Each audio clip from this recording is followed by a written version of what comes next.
asalaamaaleykum di nuyu toute la presse bi nga xam ni mobilisé wu na ce matin ñëw fii dégluñu ci waxtaan bu gàtt bi ñu bëgg seet ak askan wi ñi nekk biir réew comme ñi nekk bitim réew di leen remercier bu baax a baax kon ci seen taxawaay ce matin di nuyu kilifa diine yi kilifa aada yi di nuyu képp ku nekk Sénégal di leen ndokkale ci seen taxawaay bi ñu am boobu ba tey ba yàlla def li xew démb mën a xew ba finalement ñu mën a jàpp une date pour l'organisation de la présidentielle loolu dinaa ci dellu si léegi mais dama bëggoon dellu si déjà ci li nga xam ni moo xew démb assemblée nationale dama jotoon ci wax fii waxoon opposition catégorique bi ma amoon contre projet de loi d'amnistie bi nga xam ni wote nañ ko démb au niveau de l'Assemblée nationale yàlla bu defee ay xew-xew am ay bakkan rot ci ay dégâts matériels am ci ay laago sax am ci réew bu mel ne Sénégal ñu yàgg xam ci réewub dëgg réewub justice réewub équité nga xam ni citoyen bu mu mën a doon ci kanamu yoon da ngeen fa war a yem réew mi nu mel ay événement am li ma wax léegi yépp am ci ñu ñëw ni dañuy faase loolu dañu ni mënul ne dañuy répéter encore une fois que ànduñu ci yàggul ay at la ci ginnaaw ay chef d'État africain yu bare defoon nañu déplacement fële ca tugal bu fa xew-xew amee ay bakkan rocca dem mastawu ña fa nekk loolu bu amee seen biir réew li ñuy xaar mooy au moins que la justice soit faite la vérité connue avant ñuy procéder muy réconciliation muy pardon lu mu mën a doon li wér mooy mënuñu lu dul saluer loolu mais day fekk que la vérité soit d'abord connue xëy na ñu bare fàtte nañ ko mais moo tax dox ci principe wér ñi ma àndal muy ñi nekk ci coalition Déthié Fall 2024 dama ni leen sénégalais yi xam nañu lenn ci man mooy tànk bu may seqi xooluma ci sama bopp li ma ciy xool mooy seen njariñ li ma ciy xool mooy li taaral démocratie li taaral les libertés xëy na fàtte ngeen ko mais ci xew-xew yooyu ca laa amee man mii condamnation man mii di wax ak yéen ca lan ma condamné ci xew-xew yooyu man mii di wax ak yéen ca lan ma fekkee sama buntu siège yóbbu ma tëj ma fukki fan prison Sébikotane kon xam ngeen li xew démb ci ñi nga xam ni dañ ciy bénéficier wu ca laa bokk mais c'est pas parce que da lay effacer loo say peine que nga war a mën a nangu lu dul yoon doo ko dénoncer doo ci taxaw bi war doo rester que sur les principes et sur les convictions parce que l'engagement politique de valeur transcende les intérêts personnels et ne doivent rester accrochés que ci li nga xam ni mooy njariñu askan wi même bu fekkee yow da nga ci war a ñàkk nga ñàkk ci loolu laa gëm ci politique moo tax bi ma sama benn collaborateur en son temps rappelé ma loolu ma ni ko jarul ma rappeler parce que loolu du tax mukk may wax voté leen ci lu ma gëmul même bu fekkee dama ci war sacrifier wu loolu sénégalais yi xam nañ ko ci man dinaa ci sacrifier wu mais du ma wax mukk voté leen pour voté leen contre laay wax. Donc di féliciter députés yi nga xam ni yëpp démb à l'Assemblée nationale sans hésitation voté nañu contre cette loi qui n'honore pas notre démocratie, qui n'honore pas notre République, et di jël fi l'engagement ferme devant les Sénégalais que si je bénéficie de leur confiance ci élection bi nu jëm à l'issue dinaa dellusiwaat ci loi d'amnistie boobu pour que la vérité soit connue d'abord avant ñuy wax réconciliation, avant ñuy wax pardon, parce que ku ma xam ni nitu jàmm la wante ku ma xam it xam ni nitu dëgg la te dëgg mooy jiitu jàmm pour que jàmm boobu doon jàmm buy law. Le président Macky Sall fixé na hier par décret la date de l'élection présidentielle pour le 24 mars. Au même moment, le Conseil constitutionnel nga xam ni ñun candidat et ci décision 5E wax na ko ci lim ñun ñoo ko saisiroon waxoon que ginnaaw le président de la République Macky Sall ci décision bi nga jëloon le 15 février waxul ba tey élection yi kañ la war a am war ngaa mën a tànn bis pour wax kañ la démb mu génne décision tànn le 31 mars pour élection yi wax nañu ni te moo am day tombe donc jour Pâques am nañu suñuy réalité yi nga xam ni nit mënu ko ignorer moo tax dëgg la le Conseil constitutionnel moo nekk ci kaw ñëpp et sa décision doit être appliquée dëgg la mais man personnellement parce que sama bopp laa mën waxal dérangé wu ma que ñu organiser élection yi le 24 mars toujours dans l'esprit de sacrifice pour la démocratie, dans l'esprit de sacrifice pour taaru République, dans l'esprit de sacrifice pour image bu Sénégal bu nu waree wàññi campagne électorale bi jëlee ko 21 jours war ko def 15 jours awma ci problème donc ñu def que le 24 mars awma ci problème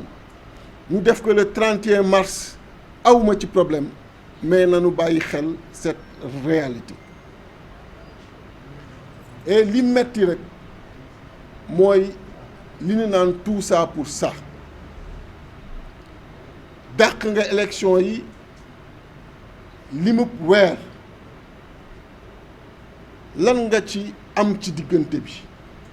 mooy loi d'amnistie boo jàllale en procédure d'urgence au niveau de l'Assemblée nationale kon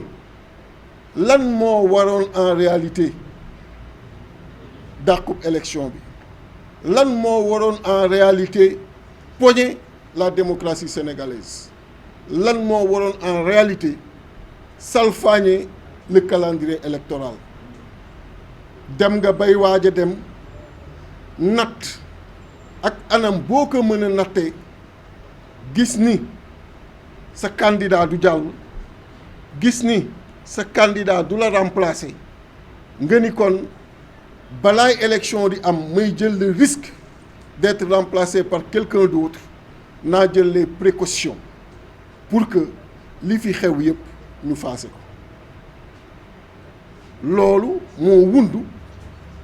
weer bi nga xam ni kon tegu na ci élection waxtu bi mu waroon am di le 25 février weer boobu li ko wund moo doon fexe ba ci diggante bi noo accéléré pour am une loi d'amnistie.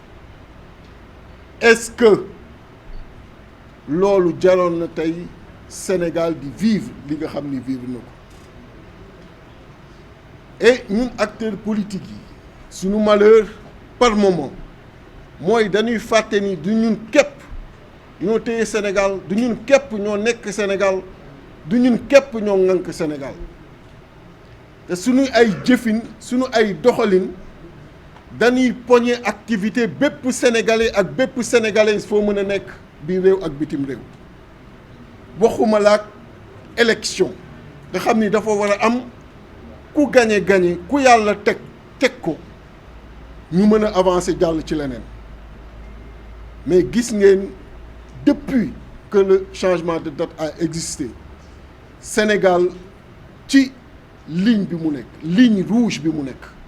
sénégalais yi ci inquiétude profonde yi nga xam ni nekk nañ ko pourquoi parce que quelqu'un n'a pas voulu partir comme ni nga xamee ni noonu la yegsee woon ci jàmm et en respectant les règles au moment où ñu waroon jouer il redéfinit les règles du jeu et loolu mu bëgg ko mu bañ ko histoire du ko fàtte et malheureusement loolu rek la ñuy retenir dernièrement ci buy génn di féliciter nag le conseil constitutionnel xam nga nit bu defee la mu war a def sax kenn waru ko féliciter dëgg la mais day baax aussi situation réew bu tollee fenn gis une direction nit ku yàlla jox doole jël ko ndax moo yor pouvoir gis en face ñi nga xam ni aussi yàlla jox na leen pouvoir ñu jël seen courage jàkkaarloo ak kooku fàttali ko mu koy neex ak mu koy naqadi ses obligations vis-à-vis de la Constitution ses obligations vis-à-vis du peuple sénégalais ñooñu danoo jar a féliciter parce que kenn ignoré wul que le projet moo doon reprendre également le processus électoral kenn ignoré wul que le projet moo doon illégalement après le 2 avril se maintenir au pouvoir mais le conseil constitutionnel ñaar yooyu yëpp mu faxas ko ba pare imposer ko la tenue de l'élection avant le 2 avril donc je veux que le peuple sénégalais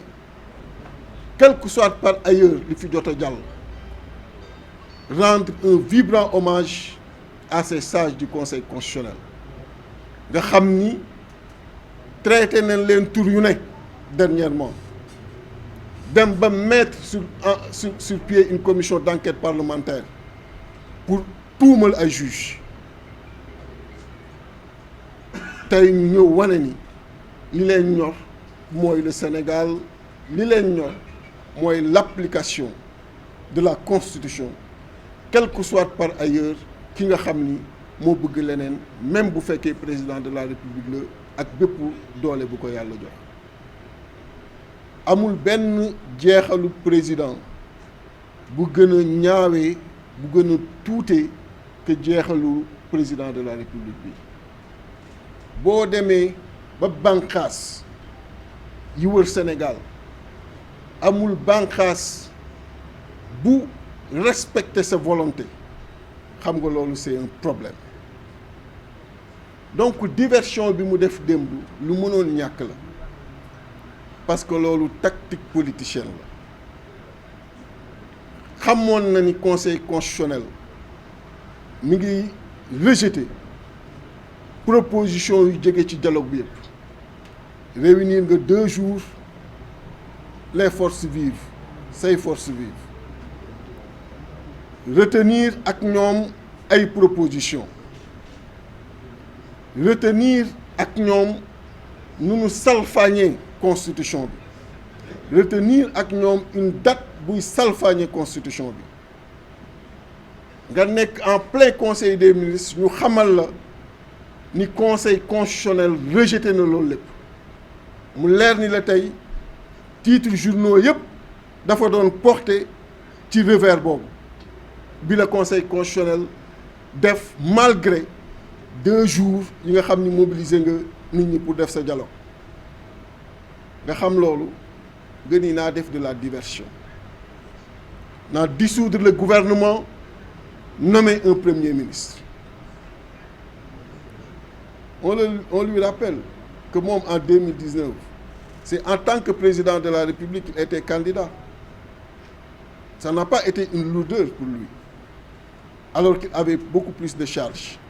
Donc on ne peut pas nous faire croire que c'est pour libérer son candidat premier ministre qu'il a dissous hier le gouvernement. C'est une diversion, une tactique politicienne, parce qu'il connaissait d'emblée le revers bi nga xam ni jot na ko venant du Conseil constitutionnel. Et il ne voulait pas aujourd'hui justement que les titres consacrés wu spécifiquement ci revers yooyu moo tax mu dugal dissolution gouvernement bi dugal un premier ministre ñu koy wax. Et ça a toujours été une revendication de toutes les oppositions qui se sont succédées. On veut un ministre de l'Intérieur neutre, indépendant et consensuel pour l'organisation de cette présidentielle. D'appeler tous les Sénégalais à la vigilance au niveau des bureaux de vote, à la vigilance sur le terrain pour que li nekk ci xol yi li nekk ci xel yi li nekk ci dënn yi mën a génn bis boobu ci urne yi bu mu ñu indil un ministre de l'intérieur partisan bu mu ñu indil un ministre de l'intérieur buy njuuj njaaj nañu indil un ministre de l'intérieur qui est à la hauteur des enjeux du moment. Parce que dañu génn ci période bu trouble, une période préélectorale trouble. Il ne faudrait pas, à travers les pratiques de l'organisateur des élections, le jour du scrutin, mu plonger waat ñu dans une page beaucoup plus trouble que page préélectorale. Et donc, ñoo ngi mettre en garde le président de la République sur cette nomination. Et lii may wax, je suis très à l'aise parce que lui, en tant qu'opposant en son temps, disait également la même chose et vous étiez là. Donc, il n'a qu'à faire en sorte que kii ñëw